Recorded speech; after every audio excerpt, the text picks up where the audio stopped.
the members because there is a subpoena. Was he? Oh, there is an invitation letter, and I think the invitation letter was received by him, and he declined to be present today because he is still anticipating that he will be invited by the House of Representatives. And the reason that he gave is that he might, or his presence here might preclude any action against those answerable. I do not know how to process that. What does that mean, Senator Raimi? Mr. Chair, I heard the interview of Mayor Magalong. He said that he would want to bring the battle to the battleground. So yun yung kanyang na kaya pa gusto niya ay mauna siya sa House. Yun po ang naalala ko lang po, Mr. But Chair. he's not the one to judge whether or not the action is in the House of Representatives or in the Blue Ribbon Committee at the Senate. I am not taking this against him, but it's up to the wisdom of the members. Palagay ko, hayaan na lang natin, hatulan na lang siya ng tao kung dapat nga siya nagpunta rito o ihintayin muna siya na siya'y imbitahin pa ng House of Representatives. I think we have to leave it at that. What do you think? Yes, I agree, Mr. Chair.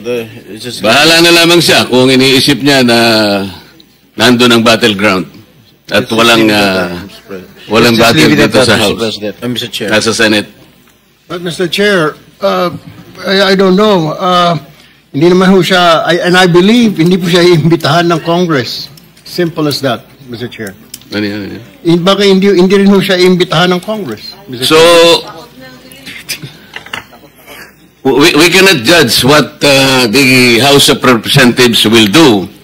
Pero yung pong imbitasyon natin, malinaw na sana'y magpahayag sa rito, total tayo naman nag-imbita na, ngunit kung hinihintay niya na imbitahan siya ng House of Representatives, at sinasabi naman pala ng House, hindi siya iimbitahin, o de, bahala na lang sila kung anong gusto nilang mangyari. Pero as far as we are concerned, we are serious in inviting him to help us shed on some issues that this committee is trying to deliberate on. Let us proceed now. Yeah, before that, who else, those who are invited who did not attend today's hearing, aside from Mayor Magalong? Your Honor, Secretary Vivencio Dizon of the DPWH also wrote to us a letter stating that having only recently assumed office and in view of the series of meetings and hearings already being conducted on the matter, he has had not sufficient opportunity to address several urgent and pending concerns of the department. And for the information of the body, he also called me up at sinabi niya na napakarami pa niyang mga papeles na inaayos at total naman po kanya ay nagpadala naman po ako ng mga USEC na makakasagot po sa inyong mga initial na mga tanong. Sana po mapagpasensya nyo na po yung hindi ko pagdalo ngayong araw na ito lamang naman po. At sa akin naman pong palagay, okay naman po na pagbigyan natin siya.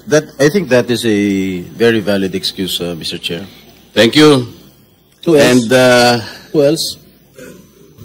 All the contractors are present here? And the DPWH officials that were invited, are they all present?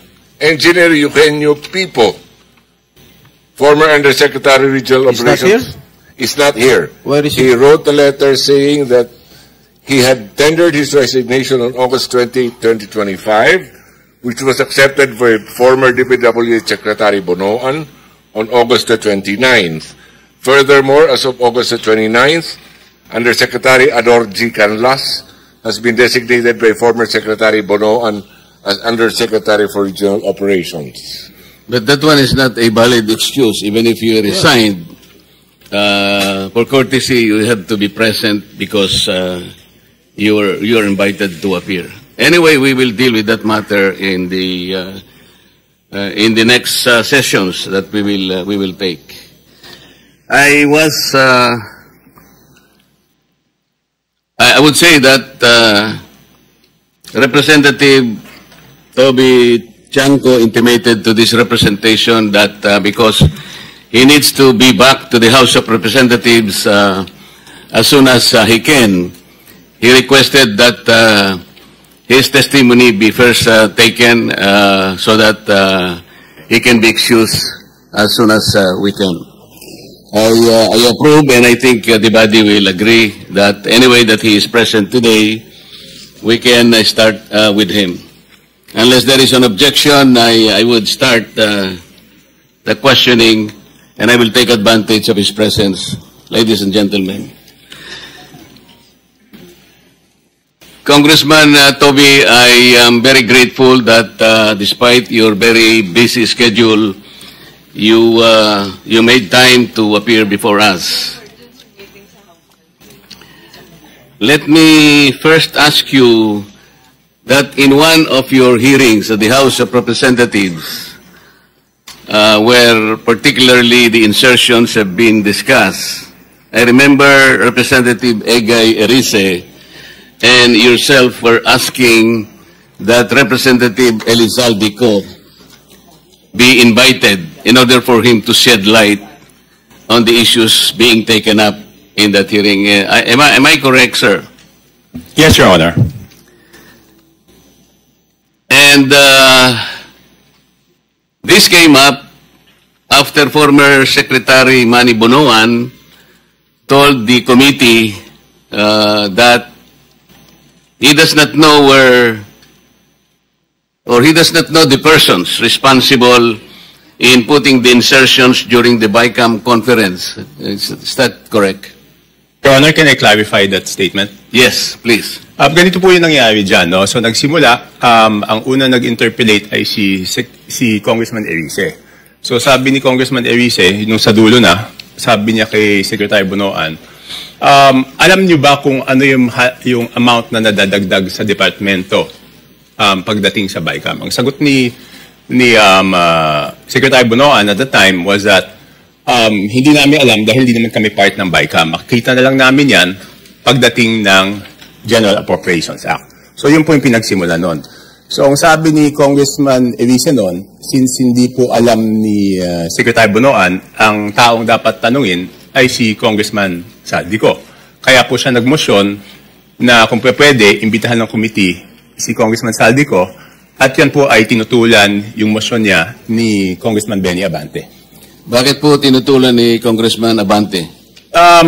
Parang ang sinasabi po nila noon is that hindi pa pwedeng maging resource person ang isang congressman. Kaya tinuloy ko po, kaya po ako nagsalita, humingi ako ng pasya kay Congressman Erice because he had the floor, if I could make a manifestation. Sabi ko, kung ganyan po na hindi pa pwedeng resource person ng isang congressman, hindi na dapat ituloy itong investigasyon na to sa House. Kasi sabi nung chairman nung una, walang sasantuhin. Kahit congressman, kahit senador, kahit sino. Eh kung hindi po pa pwedeng mag-testify under oath, o hindi pa pwedeng resource person ang isang congressman, ibig sabihin, exempted yung congressman sa investigasyon. Yun po yung nangyari doon. Bakit po napaka-importante, bakit po napakahalaga na kailangang malaman po natin kung sino-sino yung mga taong responsable doon sa pagbibigay ng insertions po doon sa BICAM o kahit na sa iba pang mga sessions po? Kasi kami po, ako po, hindi ako member ng BICAM, no? So natuklasan na lang namin ito noong, ako nalaman ko lang yan, I think March 24. March 24 ko na lang nalaman na ganun kalaki. Kala natin nung una, PhilHealth lang binawasan, DepEd lang. Later on, natuklasan ko po na yung mga flagship projects ng administrasyon, ipangulong BBM, ibig sabihin po ng flagship projects, yan po yung mga foreign assisted projects, ay tinanggalan po nila ng pondo para maisingit yung mga pondo na gusto nila isingit doon sa BICAM. So kaya po, ako rin, napakahalaga po rin sa akin na maimbitahan si Congressman Saldico. At doon po sa House of Representatives, meron pong small committee doon pagkatapos ng second reading. So ang pag-insert is not only doon sa BICAM, meron pang insertion doon sa small committee. So since walang makakasagot niyan kung hindi si Congressman Saldico, yun po, request po natin na siya imbitahan. Alam po ba ninyo kung sino-sino yung miyembro ng small committee na binabanggit ninyo?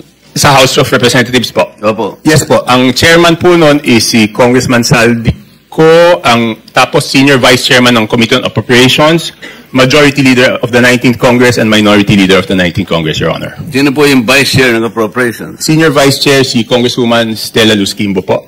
Sino po yung Majority Leader? Congressman Manix Delita po, Your Honor. Minority Leader? Congressman Nonoy Libanan po, Your Honor. Sa mga tweet, silang apat po ang nagko-compose ng small committee.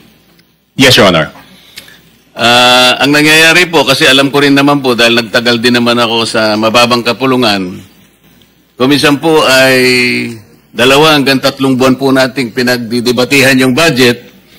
Mag-aaway-aaway pa nga po, kung minsan nga inaabot tayo ng madaling araw. At katapos-tapusan ang sinasabi ninyo ay 4 na tao lang pala ang gagawa ng mga bagay na inyong gusto sanang malaman kung anong nangyari. Tama po kayo, Your Honor. Di ba po, sabi ko nga, magtatalo-talo, magbibigay ng inputs yung mga kasamahan natin. Tapos, sa dulo pala, yung 4 na tao lang ang magdidesisyon. At yung problema po doon sa 4 na tao na yon, at least yung BICAM po, may BICAM report po yun eh. Makikita sa BICAM report kung ano po yung original net budget ng isang departamento, Your Honor. Tapos, makikita po kung ano yung dinagdag or binawas, Your Honor, at makikita yung natirang pondo. Ang problema po doon sa small committee, wala pong ano yun. Di ba po, nung unang araw namin ng budget briefing, nandun po si Sec Mina, nandun po si Yusek Cathy, hiningi ko na po yung report ng small committee. Kasi po, di ba, sa rules po natin sa House of Representatives, Section 39, kung di ako nagkakamali, pero baka mali ako, nakasulat po doon na after 7 days after may pasa ang isang batas, or 15 days pagkatapos mag-end ng session, dapat po i-file sa archives lahat ng reports tungkol sa isang House Bill. So una po ako nagpahanap sa aking staff, Your Honor, ng records doon sa archives, wala pong mahanap. Kaya nung first day ng budget briefing, hiningi ko po. Wala din sila, hanggang ngayon, wala po silang binibigay. So ibig sabihin, sabi ko, kung walang record yan, ang siguradong nakakaalam po niyan, Your Honor, is si Congressman Saldico. Bago po tayo magpatuloy, let me acknowledge the presence of Senator Sherwin Gatchalian. Wala po kayong nakita sa archive o ayaw po nilang ipakita? Hindi po kasi yung archives, alam niyo naman po, Your Honor, yung archives natin sa House of Representatives, napakagaling po nun. Kahit yung deliberations ng 1987 Constitution, hanapin niyo po dun. Lahat, transcript, journal, kompleto po yun. Yun, wala talaga. At noong tinanong ko po, noon yung COMSEC, hindi po sila makasagot kung nasaan. Ang sabi ko nga, pa-email na lang sa akin, ang tagal na po noon, hindi in-email, so wala po talaga yon. At imposible naman na walang nakakaalam noon. Alam po ninyo, meron po nga tayong tuntunin sa House of Representatives, kahit na po yung kopya ng enrolled bill, may 3 kopya po dapat, na nandun po dapat sa opisina ng Secretary General. Sinubukan ko rin po sanang manghiram yun kung meron, pero hindi rin po nila naipakikita. Pero ganito po, so ayaw po nila talagang payagan na maimbita si Representative Saldico. Meron pang pagkakataon na kahit paano nakita nyo rin po kung sino talaga ang may kagagawan ng mga insertions doon sa BICAM. Hindi po, ang ginawa ko po, Your Honor, is nag-research na po ako kung sino po yung gumawa ng insertions. Paano po kayo nag-research? Ganito po, mahaba po yung history niyan, Your Honor. To be very blunt about it, di ba po, nung nabawasan ng flagship projects, yung Pangulo, nung nakita niya po doon sa Sagaan na nawala yung kanyang malalaking proyekto, yung flagship projects ng gobyerno, naghanap na po siya kung saan napunta yon. So, wala po ako nung unang meeting, pero I think nagkaroon ng meeting, ang dinig ko noong January, tinanong po yung Senate President, si Senate President Escudero, at tinanong po si Speaker Martin Romualdez, hiningi yung listahan noong mga insertions doon sa budget. Ang pagkaalam ko, ulitin ko, wala po ako nung unang meeting, si Senate President Escudero, binigay po yung listahan ng Senate amendments, no? Doon 3 days after the meeting. Nung tinawag po ako sa pagpupulong noong March 24, nalaman ko po na wala pang binibigay yung House of Representatives